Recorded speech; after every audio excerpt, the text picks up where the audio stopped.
Muchas gracias, doctor Cruzado. Mucho gusto. Encantada de estar con ustedes.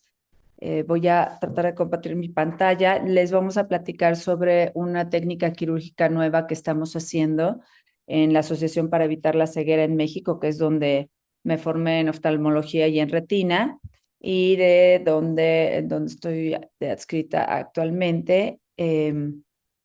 Me decía el doctor Cruzado que les interesaba ver cosas nuevas y bueno, esto es algo muy nuevo que estamos teniendo actualmente, es bastante interesante. Entonces, pues bueno, vamos, déjenme borrar esto para que no me estorbe. Así. Entonces, bueno, les voy a platicar un poco. Esta técnica quirúrgica tiene como fin el manejo quirúrgico de la maculopatía traccional miópica. Nuestra intención es manejar tanto las fuerzas tangenciales como traccionales y todo va muy encaminado al hecho de tratar el estafiloma principalmente. ¿Por qué? Porque muchos de estos pacientes, de hecho, los pacientes que estamos tratando en este protocolo y en esta técnica quirúrgica que estamos haciendo, son pacientes que únicamente tienen desprendimiento de mácula, desprendimiento del área macular, y esto es secundario al estafiloma, a miopías altas, a ejes anteroposteriores magnos, los cuales están generando esta disrupción, este desprendimiento del área macular y por ende una pérdida de visión central importante para nuestros pacientes. Sabemos todos se han intentado muchísimas cosas en relación a indentación macular, ya sea esponjas, Silastics. Lo que más ha funcionado últimamente es hacer vitrectomía y peeling de membrana limitante interna, aunque muchas de estas veces la retina no da el largo del globo ocular precisamente porque ya el tejido no logra extenderse hacia donde está el estafiloma. Entonces, de aquí que se han buscado muchísimas formas de indentar, como la del Silastic, la de Bárbara Parolini, que incluye una placa de titanio con una esponja en la punta.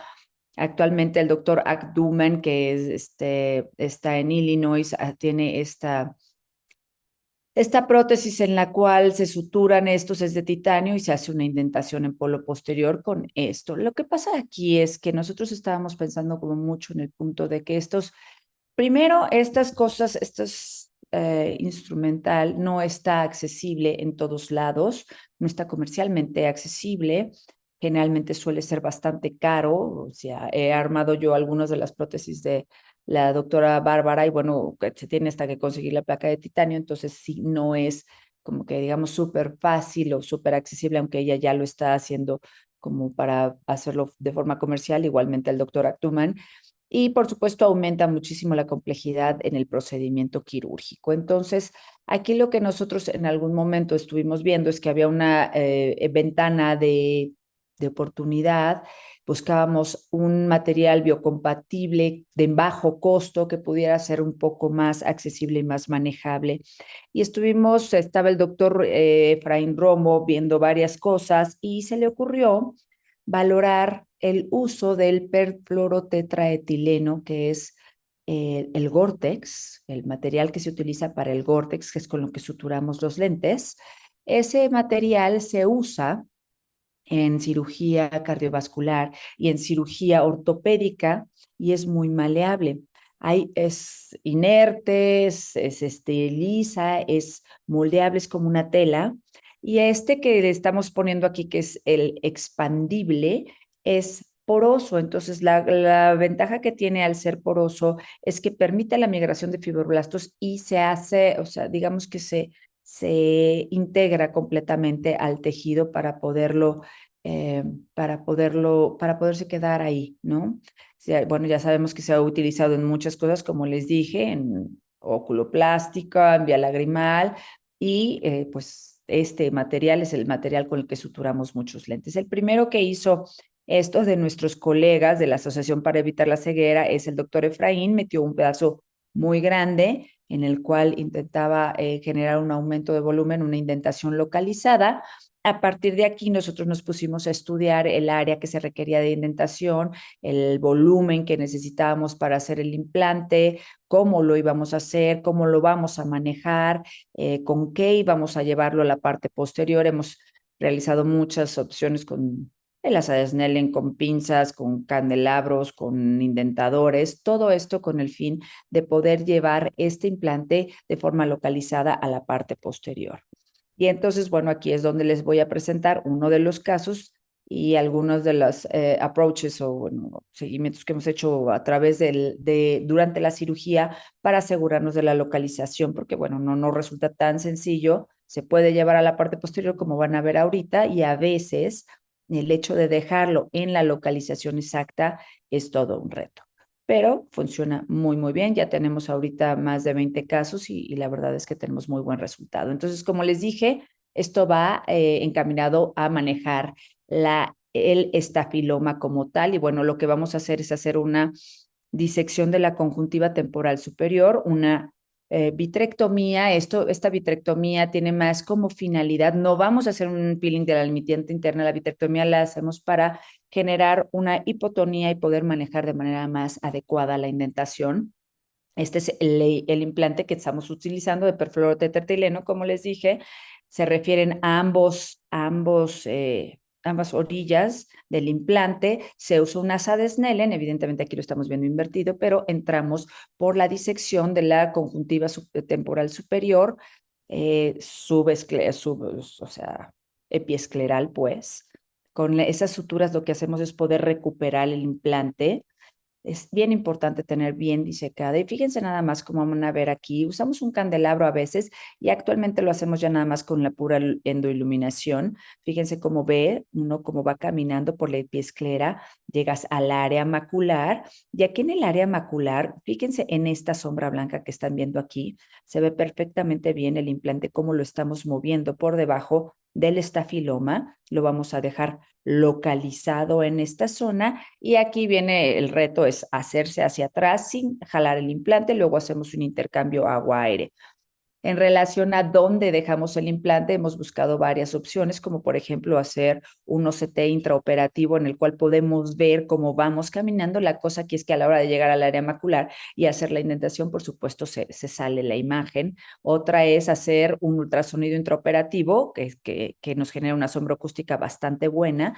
Fíjense, por ejemplo, este es el resultado de este caso que acaban de ver. Aquí está el estafiloma, aquí ya está con el implante. La reducción del eje AP es considerable y la retina se pegó en ambos casos. Esto es el prequirúrgico, esto es el postquirúrgico. La retina no se pega luego, perdón, sonido. Bueno, la retina no se pega luego, hay que esperar meses a que este líquido se vaya reabsorbiendo, pero fíjense, por ejemplo, en este seguimiento a 8 meses, como finalmente la retina termina por pegarse. Esta es la indentación en el estafiloma.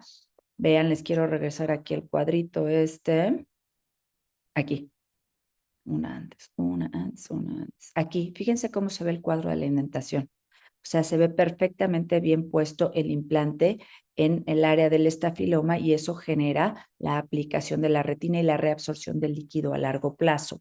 Esto es un OCT en donde podemos seguir en la indentación y como vemos que el área macular queda completamente aplicada.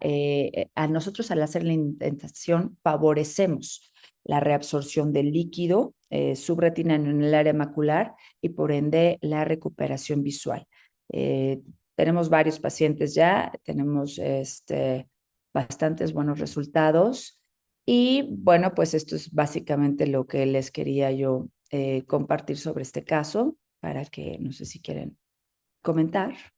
¿Ya dejé de compartir o no? Ay, ya no sé si dejé de compartir, chicos. Muchísimas gracias, doctora. ¿De qué? Eh, Le estoy solicitando a todas las personas que pueden hacer sus preguntas, lo pueden hacer a través del chat. Y muy interesante, doctora, la presentación. Nosotros estábamos acostumbrados, pues, anteriormente a los materiales y las indentaciones. Uno de los problemas era la migración de los implantes. Es correcto. Y era la dificultad de poder hacer la fijación o también a veces la migración, la extrusión incluso de ellos, que era una de las Sí. complicaciones que a veces se asociaban. Es correcto, o la En estos casos, erosión que generan estas placas también, ¿no? Las placas de titanio. Yo tuve pacientes que generaban escleromalacia por erosión. sí, y la otra dificultad que era el desplazamiento en contacto también con el nervio óptico. Es correcto. Sí, en su caso, doctora, la dificultad de que pueda haber algún tipo de migración, porque veo que tiene ciertas características este material de ser, ser tipo poroso, es decir, no es tan liso, me da la sensación de que produciría un efecto de rozamiento y de mayor adherencia al plano escleral. Es No correcto. sé si usted ha tenido etapa de migración, algún otro cambio.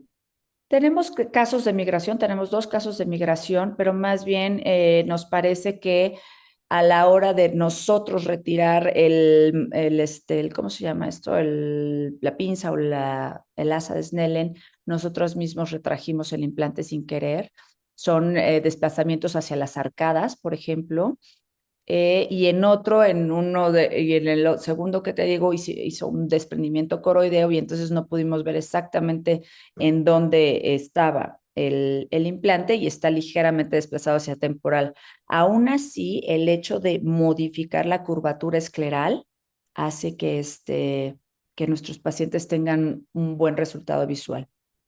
Y bueno, como es una tela de este material de perfluorotetraetileno, no hace erosiones ni este tipo de daño que generan los materiales que están con titanio, como las placas. Doctora, ¿y este material es reabsorbible? No, no, no, no, no, no, es Gore-Tex. El Gore-Tex no se Gore-Tex. reabsorbe. No se reabsorbe, no tiene, No, o que cree porque una de las características importantes que usted había notado es que este material es inerte, ¿verdad? Es decir, con una es pobre correcto, respuesta. es Y correcto. también una de las cosas que no tomé mucha atención es cómo hace para fijarlo No se en el fija. plan. Como es poroso, y es un Ujú. material que está hecho como para adherirse, tiene como una característica que se humedece con el suero líquido que estemos manejando en el globo ocular y se vuelve está como un poquito pegostiosito y entonces a la hora que tú lo localizas y lo dejas ahí un ratito, se queda detenido entre como la tenon y el líquido y tú te haces para atrás y ves perfecto cómo ahí se queda y no lo tienes que suturar a nada. Excelente, doctora. Muy bonita presentación. No sé si nuestro amigo Javier Cáceres quiere hacer alguna pregunta. ¿Qué tal? ¿Cómo están? Buenas noches. Gusto de estar con todos ustedes nuevamente. Felicitar primero a la doctora Gabriela López Caraza por la excelente presentación y Gracias. por siempre ir México dentro de Latinoamérica, en los países que van en la bandera de las nuevas técnicas, ¿no? Y muy interesante la técnica, pero siempre nos queda la duda y la pregunta, ¿no? Sobre el material, ¿no? En los casos que ha tenido, ha observado que se ha movilizado, que se ha desplazado en el posoperatorio, en los casos que ha tenido, o que haya habido extrusión hacia retina o hacia esclera, de repente algún caso ha tenido, porque en la literatura, por supuesto, con los otros tipos de implantes se describen, pero con el material que usted está trabajando, No, esa es la ventaja de este material. Primero, es un material muy maleable. Te digo, lo usan los cardiólogos para cerrar las comunicaciones intraauriculares o interventriculares y también los aneurismas. Es como una tela. Entonces, no tiene esta característica de erosionar, no erosiona para nada. Entonces, intruido hacia cavidad, no, para nada. Movilizado, sí, pero nos parece que más lo movilizamos nosotros al salir por falta de visualización o pues porque, bueno, ya llevamos varios casos y entonces sí ha sucedido que lo más difícil es lo dejas y a la hora de quitar el instrumental con el cual lo metiste al estafiloma, entonces a veces lo puedes como puede jalar. arrastrarlo, ¿no? Claro. Ajá, exactamente, eso es más bien, no es que migre, porque una vez que ya lo dejaste ahí, ese es el Ujú. intercambio, lo ves ahí, ya no se mueve, ya no se mueve. Más bien, los que hemos tenido fuera de la zona en la que, o sea, estafiloma como tal o submacular como tal, nos parece que nosotros lo hemos arrastrado. Interesante, muy interesante. Pero Y intruido seguro no. cuando planifican ustedes la cirugía, ¿qué factores toman en cuenta para planificar qué tamaño de la tela o del implante van a escoger, ¿no? Porque imagino que eso es personalizado de acuerdo a OCT, a ecografía, ¿cómo hacen esa planificación? Hemos estado haciendo varios estudios, tenemos un estudio en la curvatura escleral y hemos visto que más o menos un área de 6 por 12 genera una indentación como de 83, que es lo que, y una altura de 3, que es más o menos lo que más mejor nos ha funcionado en todos los casos. Ciertamente, si el globo ocular es más grande, modificamos un poco, tenemos un rango de 2, 3 milímetros en cuestión de modificar el tamaño del implante dependiendo del eje anteroposterior, de un estudio de curvaturas que tenemos y también de la extensión del desprendimiento de retina. Todos los pacientes que Ah, tienen desprendimiento de retina secundario a maculopatía traccional miópica son candidatos para este tipo y estafilomas son candidatos para este tipo de procedimiento. muy interesante. Y una pregunta más, en cuanto, bueno, en los diferentes casos, a este material ya se ha estandarizado en cuánto identa, cuánto es lo que identa, o sea, porque este se engrosa según lo que le entiendo, absorbe el fluido, absorbe el líquido, y ese engrosamiento del material es el que hace la indentación aparte del mismo volumen del mismo, ¿no? No, la Eh, indentación la hace el volumen Ujú, del implante, no se engrosa como tal, sino más bien como es poroso, los fibroblastos migran hacia adentro y se integra como el tejido. Más no genera un ujú. engrosamiento muy importante. Si lo ves en la ecografía, por ejemplo, que presenté ahí, tenemos varias así, se ve la indentación y se ve cómo genera esta modificación de la pared escleral y se ve el volumen del implante, más no está engrosado, está como integrado a la pared, que esa es la característica de este tejido, ¿no? Que está hecho para eso, ¿no? Para como integrarse al tejido. Genial, muy interesante, muchas gracias. ¿De qué? Con mucho Sí, gusto. doctora, justo esa característica es la que le diferencia de los otros implantes, ¿no? Donde deforma totalmente la estructura de la esclera. Es correcto. Eh, Tiene un tamaño de curvaturas que antes veíamos en los dispositivos que se habían presentado. No sé si hay alguna pregunta más, alguien que haya presentado. Yo no veo ninguna más en el panel. En el chat no. No La va. doctora Gabriela tiene una agenda bastante recargada el día de hoy. Ha sido muy amable de podernos presentar este tema acá. Doctora, le Hay una agradecemos pregunta. muchísimo su participación. Para nosotros ha sido un honor tenerla aquí con nosotros, También sobre aquí hay todo una compartir pregunta. algo tan interesante.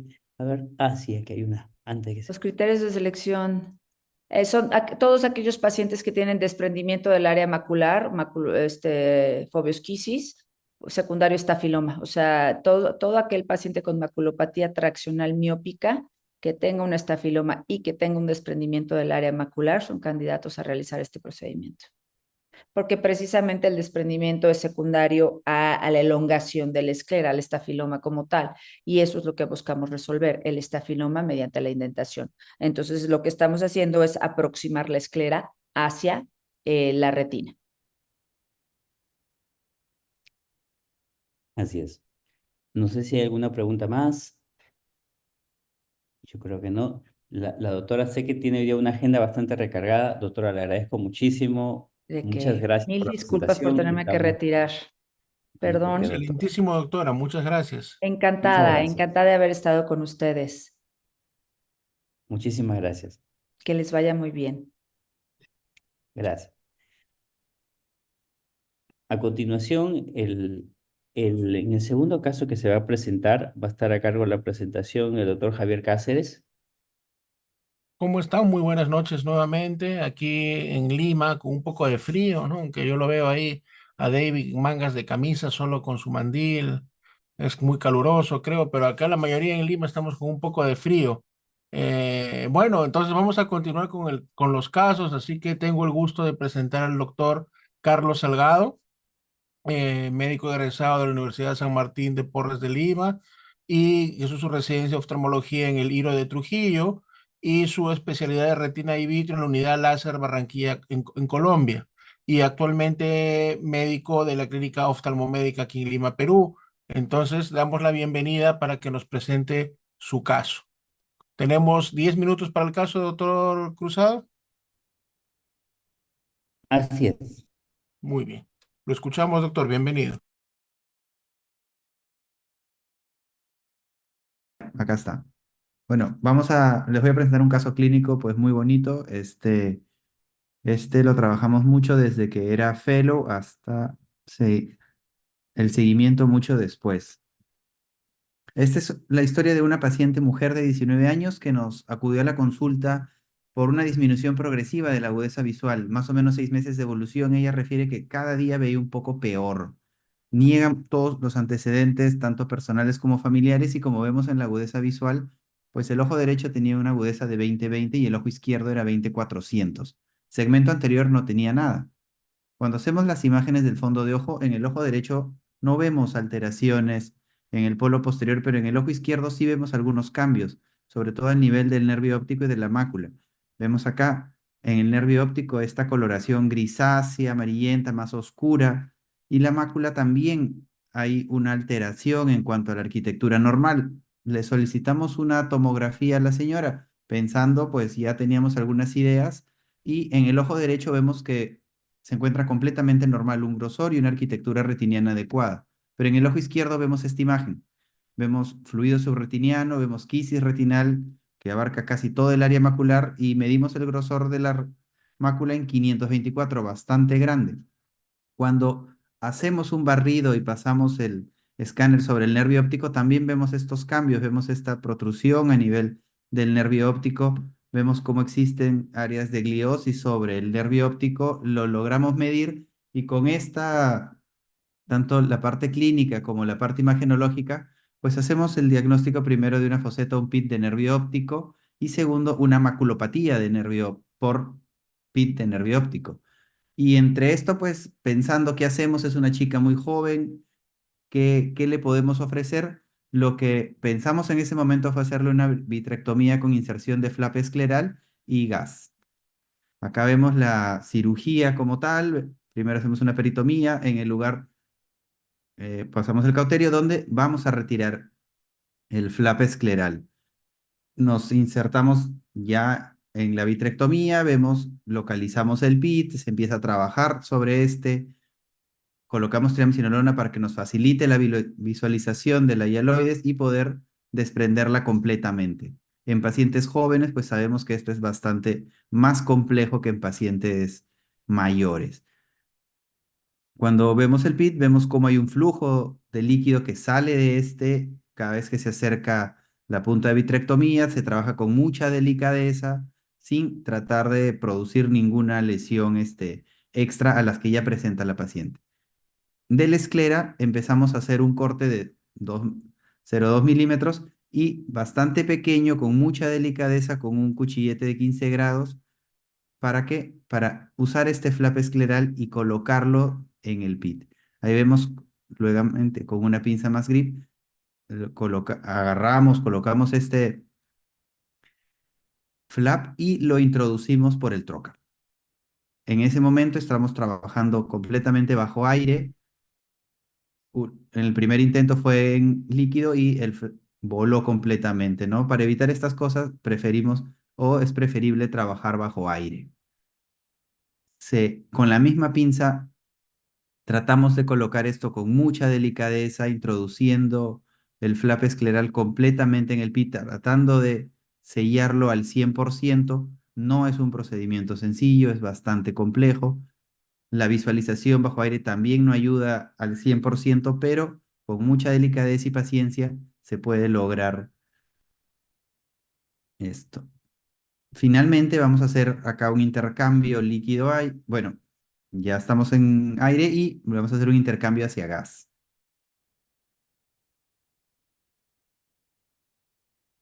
Todavía en este momento seguimos visualizando y seguimos viendo si el flap había ingresado con total seguridad. ¿Para qué? Para evitar que se pierda, ¿no? Hay reportes donde esto es factible de que pase. Una vez hecho esto, se visualiza con mayor detenimiento, mayor aumento y encontramos pues que el flap está completamente insertado. A la semana del postoperatorio vemos que el flap está en su posición. La agudeza visual inicialmente de 20-400 había mejorado levemente a 20-100. Vemos que todavía está el gas. Cuando le hacemos un OCT, el flap está en la posición y la retina ha disminuido casi 100 micras de grosor. Al mes posoperatorio hay una evolución favorable, continúa estando este flap en su posición, la agudeza visual sigue igual. Acá podemos visualizar que este está presente y la mácula sigue disminuyendo en cuanto a grosor retiniano. El fluido y la quisis está levemente mejorando. El OCT del mes corrobora que el flap está en su posición. Al tercer mes de seguimiento, ya mediante agujero estenopeico, la paciente logra ver un poquito mejor y el flap sigue estando presente. Ya la mácula mide 370 micras en este momento, casi 180 micras menos que en el control prequirúrgico.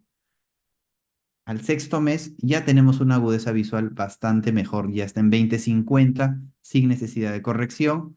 Hay una disminución de líquido, vemos la mácula, cómo está de estar mejorando, cómo está regresionando. Y ya tenemos un grosor de 292 micras. El OCT corrobora que el flap escleral sigue bien posicionado y está haciendo efecto. Al noveno mes, la paciente logra llegar a ver un 20-25 con una refracción de -2 y 0,50. El OCT nos da mejoría, está mucho mejor que la primera vez. Ya llegamos a 258 micras de grosor y este fue el último control que le hicimos al año de seguimiento, donde sin corrección lograba ver 20-40 y con corrección llegaba al 20-20. De la misma manera, el flap bien posicionado en el pit y la mácula completamente recuperada. Acá vemos las imágenes tanto desde el prequirúrgico como hasta el año de seguimiento, pues si vemos que hay una buena evolución del paciente, ¿no? El PIT sabemos que es una anomalía congénita muy difícil, ha sido muy estudiada, tiene distintas hipótesis a lo largo del tiempo, estas han ido cambiando desde que es producida por un paso de líquido cefalorraquídeo del espacio subaracnoideo, fluido líquido del vitrio que pasa a través del PIT hacia el espacio subretiniano e intrarretiniano. La localización principalmente es temporal. Existen múltiples factores o múltiples hipótesis de cómo mejorar esto. Ninguna ha demostrado ser mejor que la otra. Hay muchos reportes como la limitorexis, fotocoagulación láser, la retinopexia con gas y el implante de flap, que es lo que nosotros hicimos. Uno de los primeros artículos que mencionan esto, pues es de la doctora Travassos en Portugal, donde mencionan y da una serie de casos donde lo realizaron y el éxito que tuvo. Esta técnica y este caso, principalmente acá muestro es el artículo donde está actualmente publicado. Esto fue publicado el 2020 en el European Journal de Ophthalmology y si lo desean ver, ahí también está el video y toda la secuencia de fotos del caso que tuvimos, pues, y el éxito final en el seguimiento al año de la paciente. Ese era el caso que les quería compartir el día de hoy. Excelentísimo caso, doctor Salgado. Mis felicitaciones por un seguimiento a un caso importante con un tratamiento también muy importante. Y ahí, por favor, que tomen nuestros participantes de repente el QR del artículo para que lo podamos leer a extensión su estudio. Y es muy interesante, como usted dice, analizar la fisiopatología del optic disc pit y por qué sucede, por qué ocurre, y lo mismo, por lo mismo, tratar de buscar una forma de solucionarlo, ¿no? Al final, se han descrito, como usted dice, muchas técnicas, entre ellas el poner un flap de ILM invertido o no, pero el flap de Scler es muy interesante.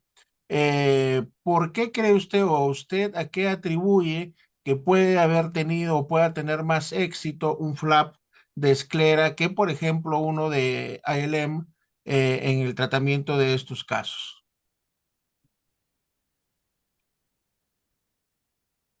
Doctor, no le estoy escuchando nada. ¿Me escucha ahora? ¿sí? Ahora sí. Perdóneme.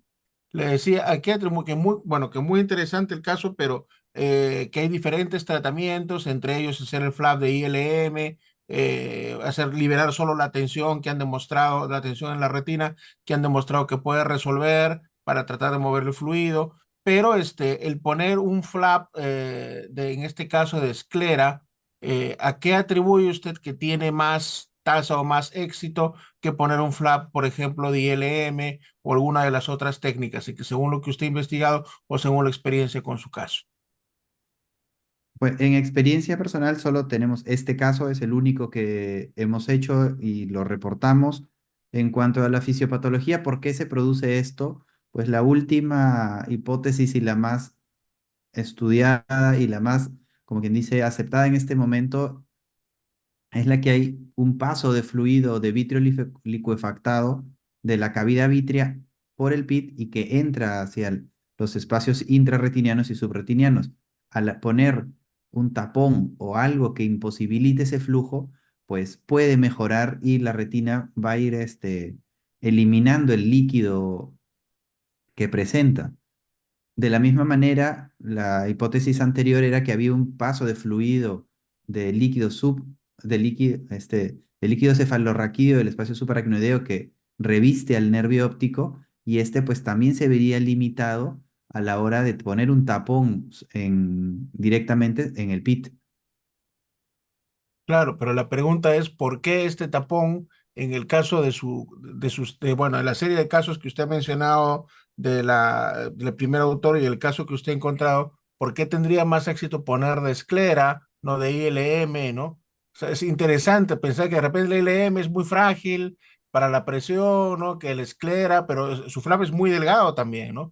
Es bastante delgado, ¿no? O sea, ¿a qué podría atribuir el éxito de estos flaps con esclera? Pues un poco difícil poder responder eso, doctor.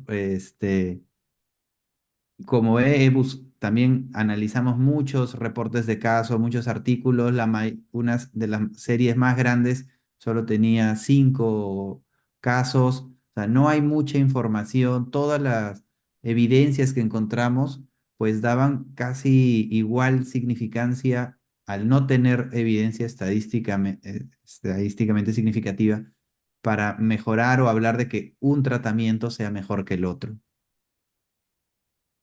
Me Muchas gustaría gracias, tener una doctor. respuesta más exacta, pero pues es Sería difícil, ¿no? interesante Con la continuar poca con más evidencia. casos, ¿no? Ver más series, ¿no? Y, Para ver, ¿no? De repente hay similitud de resultados con otras técnicas, con Flavio, etcétera. Pero muy interesante, lo felicito, doctor. No sé si hay alguna pregunta del auditorio o David, si quiere hacer alguna pregunta al doctor. Sí, yo creo que cuando soy residente, escribí un artículo sobre pit del nervio óptico de una resolución espontánea, porque está bastante documentado las resoluciones espontáneas de los PIT, ¿no?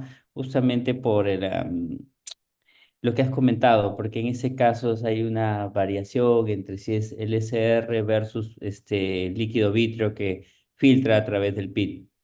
Mm, lo interesante acá es básicamente que estos pacientes en el tiempo desarrollan glaucoma o tienen unas alteraciones en el problema de glaucoma. Por eso en el seguimiento quería preguntarte si Carlos, tú has visto algunas alteraciones o hay pérdidas en el campo visual, porque una de las alteraciones más frecuentes en el seguimiento de este tipo de pacientes.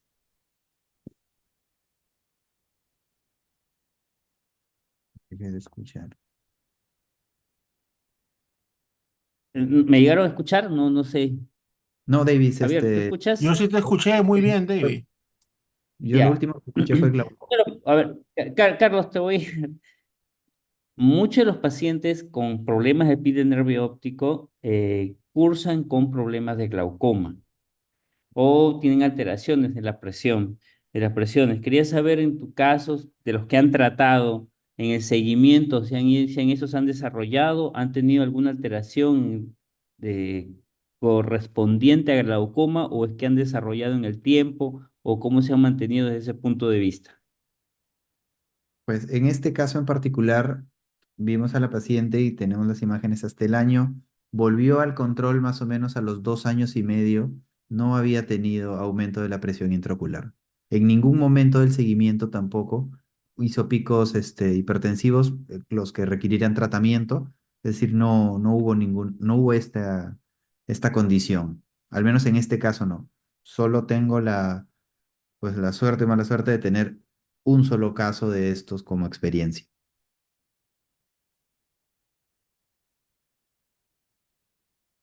Muy bien, si tenemos alguna otra pregunta del auditorio, nuevamente felicitaciones, excelente caso.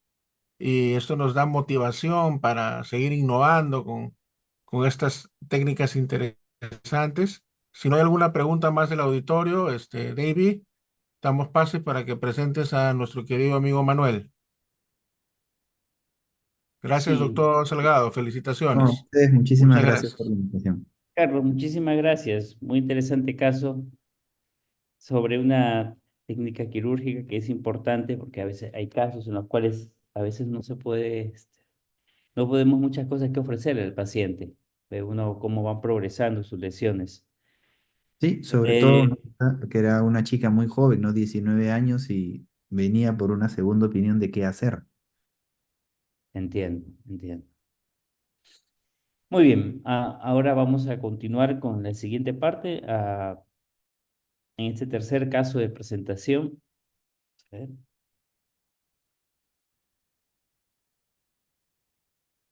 No sé si está Manuel ahí. Manuel, hola. Hola, hola David, ¿cómo estás? Hola.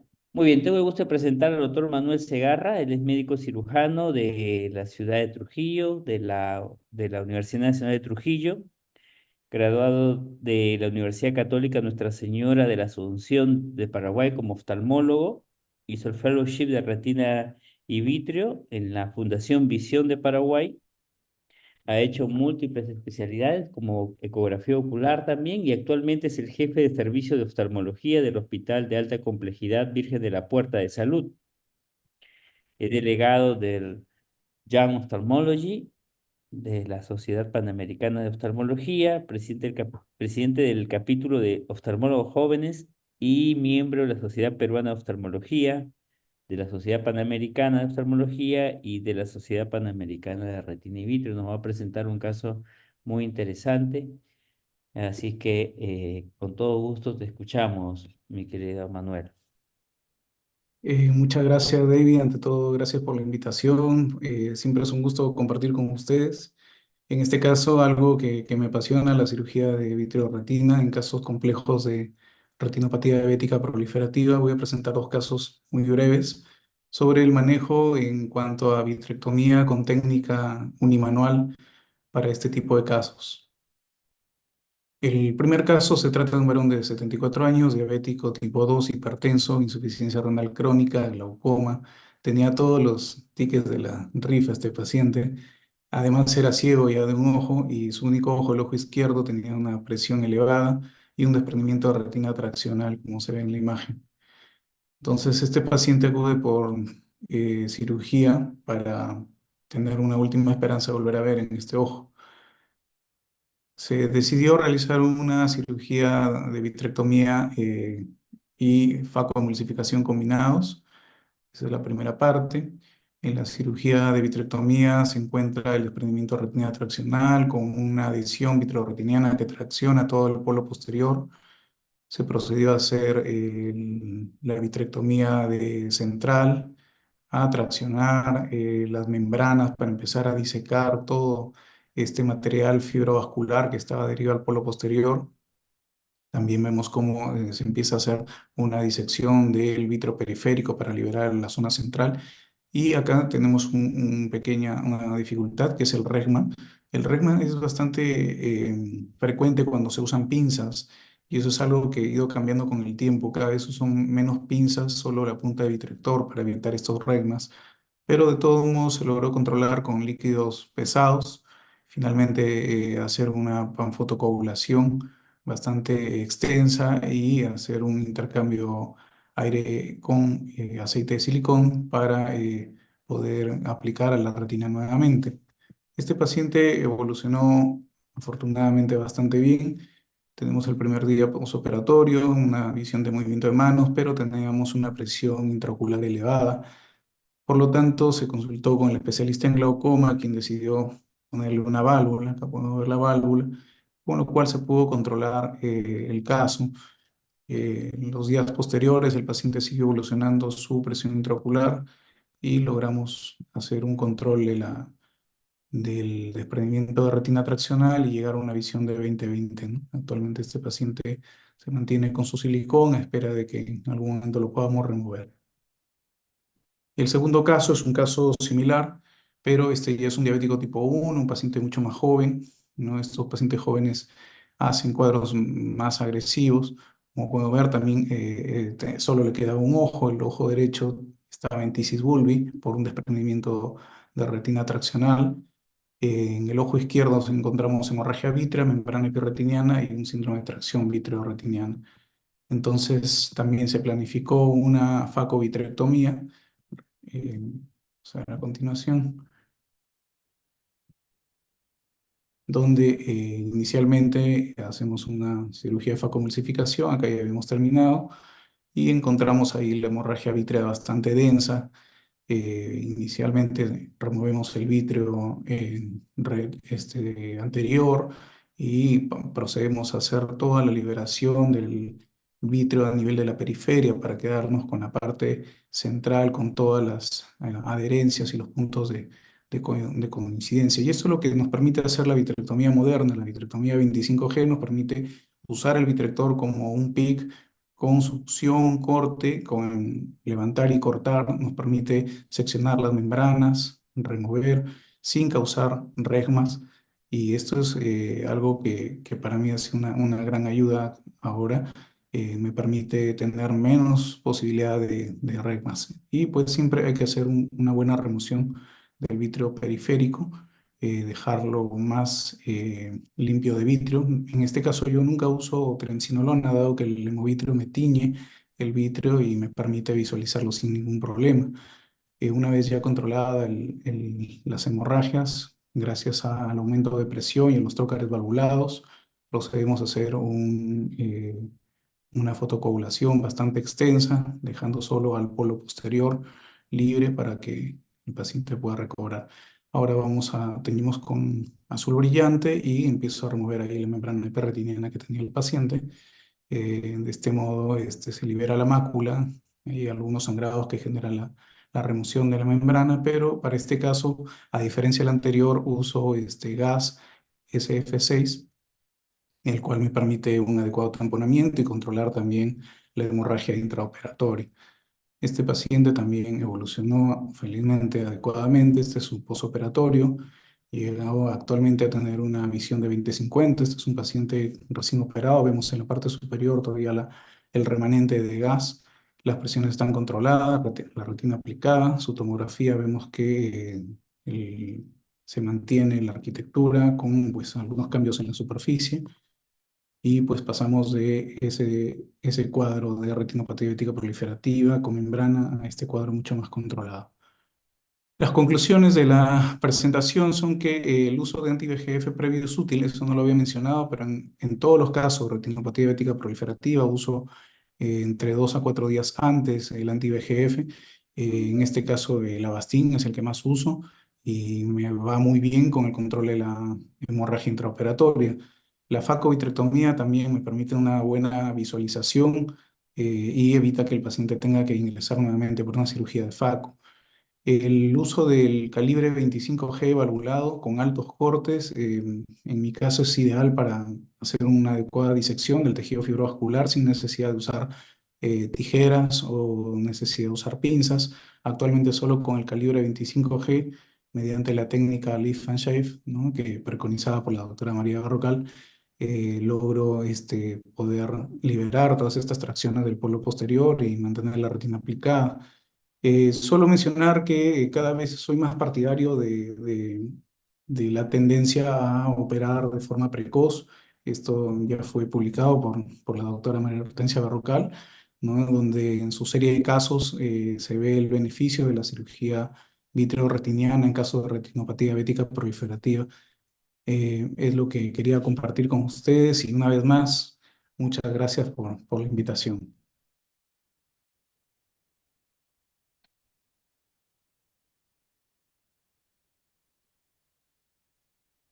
Muchas gracias, Manuel, por tu presentación.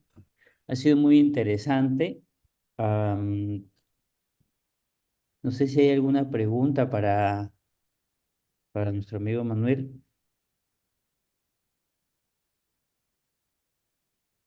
Entonces, estaba revisando yo ahí tu esquema para afrontar este tipo de casos. Me dices, inicias con antiangiogénico previo. ¿Qué tal, Manuel? Buenas eh, noches. Hola, ¿qué tal, Carlitos? Buenas noches, qué gusto saludarte. Sí, David, ¿Qué correcto, tal? Quería acá, preguntarte, al final dijiste, pues, sí, te escucho, no interrumpí a nadie porque a veces por rato se me corta el audio y el video. sí, sí, te escucho, ya. Carlitos. Quería preguntarte, al final dijiste que cada vez estás más a favor de hacer una vitrectomía precoz o temprana en pacientes con retinopatía diabética proliferativa. ¿Cuál es ese momento en que tú dices, ya, o sea, lo voy a operar antes de que siga avanzando? Cuando ves qué cosa o cómo te Hay, decides para hacer esa vitrectomía más temprana. hay varios criterios. Uno de ellos es ¿Ya cuando el, es proliferativo o antes de que llegue a ser proliferativa? no, definitivamente tiene que ser proliferativo. Si es proliferativo y es en paciente joven, tiene muchos más años para que el vítreo que aún está adherido sirva como andamio para que se generen estas tracciones vitreoretinianas y no generen estos cuadros de desprendimiento de retina. Entonces, eso es uno de los criterios. Otro es el tema económico. Si es un paciente que no va a poder soportar eh, el coste de hacer el tratamiento médico, que es antiangiogénicos más láser, y además no va a tener un adecuado control metabólico. Está demostrado por este artículo que puse que es más costo efectivo este tratamiento. Y lo más importante es el pronóstico. El pronóstico visual, en este estudio la doctora Berrocal menciona que los pacientes que tuvieron cirugía temprana en un ojo, mientras que en el otro tuvieron un tratamiento conservador, mantenieron mejor agudeza visual a lo largo del tiempo. Entonces, eso es finalmente lo que me hace decidir por este esquema.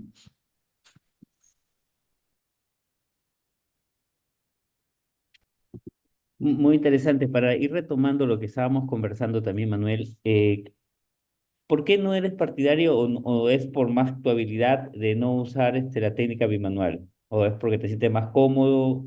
¿Has visto algunas condiciones más para poderte adaptar? Am, Es ¿Qué una has excelente experimentado? pregunta. Es una excelente pregunta porque yo me formé con el uso de chandelier y la técnica bimanual y las tijeras, el pic, y las pinzas y todo el arsenal de instrumentos que teníamos, pero en la medida que fui migrando a 25G valvulado, eh, he visto la ventaja de poder trabajar con esta técnica del lift and shift en la que estás traccionando y eres mucho más delicado para evitas poder producir un desgarro iatrogénico, dado que la succión del apunte vitrector no es tan fuerte como la que puedes tener en una pinza, y además puedes hacer un corte en el momento adecuado y segmentar membranas. Entonces, me agrada, honestamente, he trabajado con ambas técnicas. Sé que hay casos mucho más complejos como los traumas, donde sí, definitivamente es mejor trabajar con las dos manos, ¿no? Creo que para todos es mejor tener dos manos que una sola, pero les diría que en mi experiencia, la nueva tecnología que usamos, los altos cortes, como pongo en esas conclusiones, y el calibre pequeño, me han permitido hacer lo que han visto en las cirugías que he mostrado. Y una pregunta más. ¿En algunos casos has preferido, por la complejidad de los casos, de las membranas, de la tracción, hacer la cirugía en dos tiempos, dejar algún líquido pesado y nuevamente ingresar? En los casos de que existen una vitroretinopatía proliferativa de larga data con un desprendimiento antiguo, he dejado el perfluorocarbono, pero no más de 10 días para poder adherir, aplicar la retina. pero no es algo que me atraiga mucho y cada vez hay más reportes de toxicidad, entonces es algo que todavía es muy controversial y mientras pueda aplicar la retina con las técnicas convencionales, pues me quedo con ellas por ahora.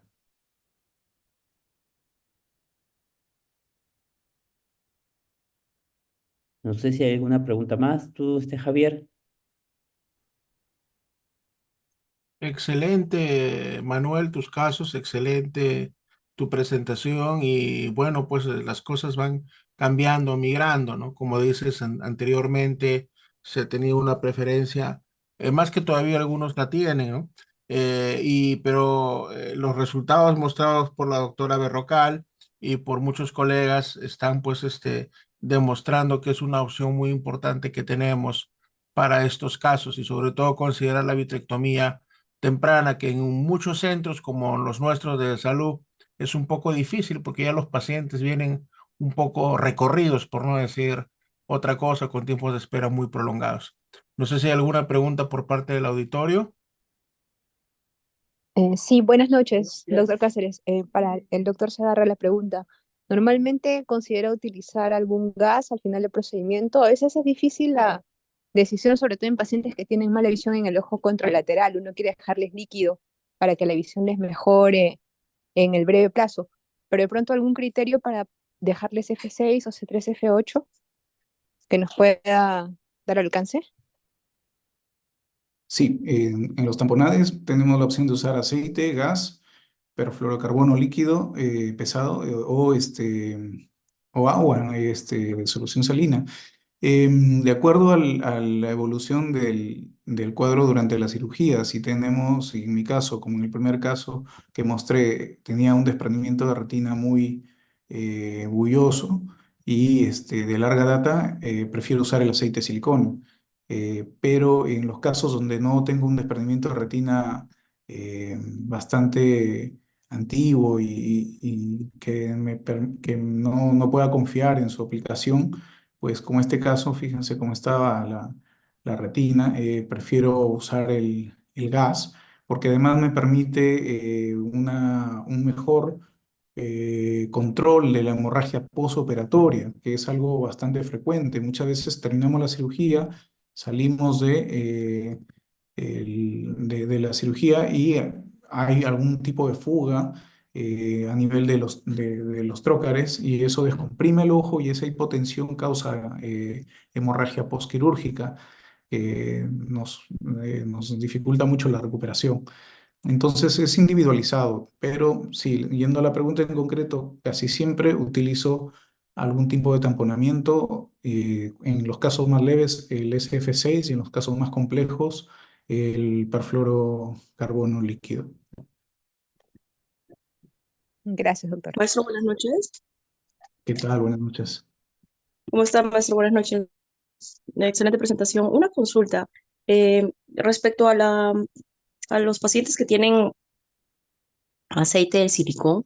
¿Tiene algún criterio para extracción del aceite? ¿A cuánto tiempo o bajo qué criterio nosotros podemos decidir ya sacarle el aceite al paciente? Es En una pacientes pregunta. que obviamente han tenido desprendimiento, es un paciente complicado, en donde sí se necesitaba un aceite de silicón. El uso de aceite tiene sus pros y sus contras. Su pro que te permite un tamponamiento más prolongado en los casos de desprendimientos más crónicos, pero tiene su contra que te puede causar hipertensiones sostenidas, como en este caso, el primer caso que presenté. Eh, y la pregunta de cuándo retirarlo es algo que siempre me la hacía, cuándo retirar el aceite. Honestamente, no es algo que esté escrito en piedra en alguna literatura. Esto es algo que lo fui aprendiendo en el transcurso del tiempo, aprendiendo de maestros, quienes me guiaron mucho en cuándo retirar el aceite, porque siempre hay el temor de que retires el aceite y regrese el desprendimiento, tengas una recidiva. Entonces, en mi caso es más o menos a los 3 meses, 3 a 4 meses, eh, siempre que toda la retina esté aplicada, antes de retirar el aceite hago una evaluación bastante exhaustiva para ver que no haya fluido subretiniano, que no haya algún resma. Me aseguro de que al retirar el aceite y cambiar a solución salina no vaya a tener un desprendimiento. Y en todos estos casos, solo que he operado en estos 10 años, he tenido un caso que tuve una recidiva después de sacar el aceite. El resto no, bajo este criterio. Buenas Muchas noches, gracias. doctor. Una consulta. ¿Y en qué casos usted deja el aceite de silicón permanente? ¿Y cómo maneja si el paciente ya tiene lo que es una hipertensión ocular debido a que ha decidido dejar el aceite ya de forma permanente, no pasado de 3 a 6 meses o hasta un año? He visto que lo dejan y aún así se redesprende la retina, entran y nuevamente dejan aceite de silicón y ya deciden dejarlo de manera permanente. Excelente pregunta. Me decía mi maestro, el doctor Civils, que el aceite puede quedarse de por vida, siempre que no dé problemas. Y los problemas son la hipertensión ocular, la emulsificación del aceite que hace, también causa hipertensión y obviamente disminución de la agudeza visual. Pero en este caso, por ejemplo, se decidió por ponerle una válvula. Y con esto se controló el caso, y porque era necesario todavía mantener el aceite en cavidad vítrea. Pero si el aceite no da problemas, puede quedarse la mayor parte del tiempo posible. Muchas veces el gran problema es refractivo, ¿no? Sabemos que el aceite de silicona tiene un índice de refracción diferente que hipermetropiza al paciente, entonces eso también es un criterio para extraerlo. Pero si no da mucho problema, hace poco operé una paciente miope que está feliz porque con el aceite de silicona ha mejorado refractivamente, ¿no? Pero siempre individualizando cada caso. Gracias, doctor.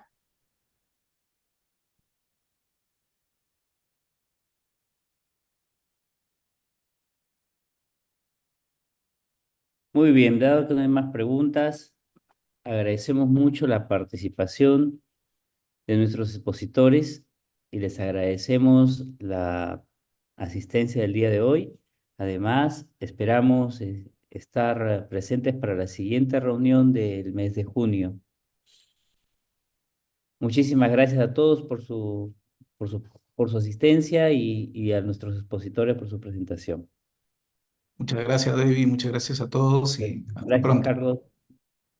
Gracias, Manuel. Gracias a ti, David, por la invitación. Hasta pronto. Hasta luego.